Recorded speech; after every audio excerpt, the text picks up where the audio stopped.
Hey guys, good morning, welcome to my new blog.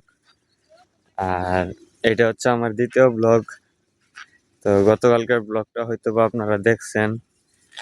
এই আজকেও sorry guys, আমি এই ডিপ কল থেকে গোসল করছি, কিন্তু আপনাদেরকে আমি এটার ভিডিও করে আর দেখাইতে মনে নাই। আর এটা হচ্ছে আমাদের বাড়ি। এইখান থেকে এখন আমি যাইতেছি আমার কারখানায়। তো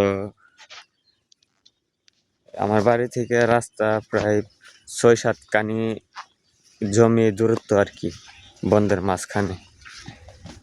তো এটা আমাদের দৈনন্দিন জীবন অভ্যাস।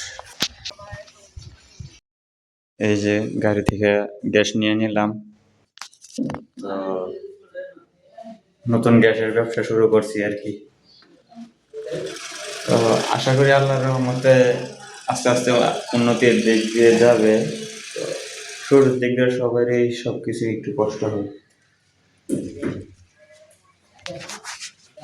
এই হলো আমার নতুন দোকান। আস্তে আস্তে বোতল আরো বাড়াইবো এখন। জি গ্যাস আর বসুন্ধরা মিলায় 25টা বোতল রাখছি আর কি নতুন। এর মধ্যেই প্রায় অনেক টাকা চলে গেছে। তো আপনারা একটু দোয়া করবেন যাতে আল্লাহর রহমতে আমার ব্যবসাটা ভালো হয়। এটা হচ্ছে আমাদের মার্কেট। মার্কেটের পাশে এই যে বন আছে, টাওয়ার আছে, আর ওই যে ওইখানে রাখা আছে আমার আরো 3টা বোতল জি গ্যাসের। আর বর্তমানে যে অবস্থায় ইরানের উপর হামলা যেভাবে চলতেছে,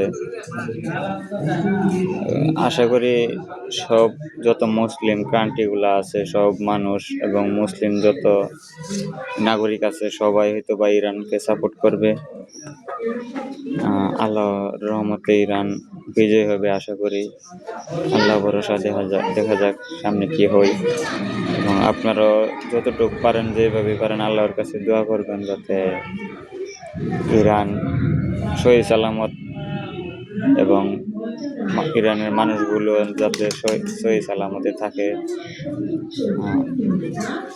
আসলে অনেক খারাপ লাগতেছে নিজের কাছে যে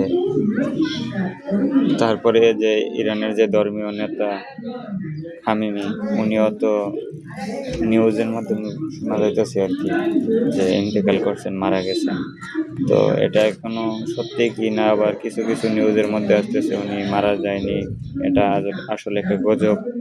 তো এটা আসলে সামনে কিছুদিন পরে হয়তো বা আসবে সত্যিটা। তো সবাই আল্লাহর কাছে দোয়া করি যেন ইরানকে আল্লাহ ভালো রাখে, ইরানের মানুষগুলোর যেন আল্লাহর রাস্তায় যারা শহীদ হয়েছে তাদেরকে জান্নাত নসিব করে। গাইস, এখন যাচ্ছি বাড়িতে আবার ইফতারি আনতে। এই যে আমার হাতে ইফতারি আর এবং কারখানার কারিগরের জন্য রাতের খাবার আনতে। তো ইফতারি আনতে আনতে আরো প্রায় আধা ঘন্টা সময় লাগবে। এখন যাব বাড়ি, তারপরে রেডি করবে। এরপর রেডি করে দিলে আমি আবার আস্তে আস্তে নিয়ে চলে আসবো। আর এখন ওয়েদারটা দেখেন, অনেক সুন্দর প্রাকৃতিক একটা ওয়েদার। চতুর্দিকে এখন সবুজ শ্যামল। এটাই হচ্ছে আমাদের বাংলাদেশের গ্রামীণ সৌন্দর্য। আর এখানে একটা ফুল গাছ আছে, এই যে উপরে হালকা হালকা দেখা যাইতেছে। নিচে এই জায়গার মধ্যে অনেকগুলো ফুল পড়ে থাকে, এখন নাই। ওই ঝাড়ু দিয়া এই জায়গাটা পরিষ্কার করছে। সকাল টাইমে এই জায়গার সুন্দর এই পরিবেশটা উপভোগ করা যায় আর কি। ফুলের যে পাপড়িগুলো পড়ে থাকে, এই যে এখানে একটা পড়ে দিছে।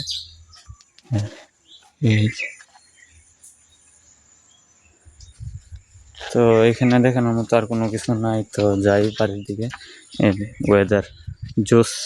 গাইস, আজকের ব্লগটা এই জায়গায় শেষ করতেছি। যদি ভালো লাগে অবশ্যই একটা লাইক, একটা কমেন্ট করবেন, আর চ্যানেলটা অবশ্যই সাবস্ক্রাইব করে দিবেন। কারণ যেহেতু আমি এখন নতুন, তো আপনারা আমারে আগে নিয়ে যেতে হবে। তো সবাই ভালো থাকবেন। টাটা।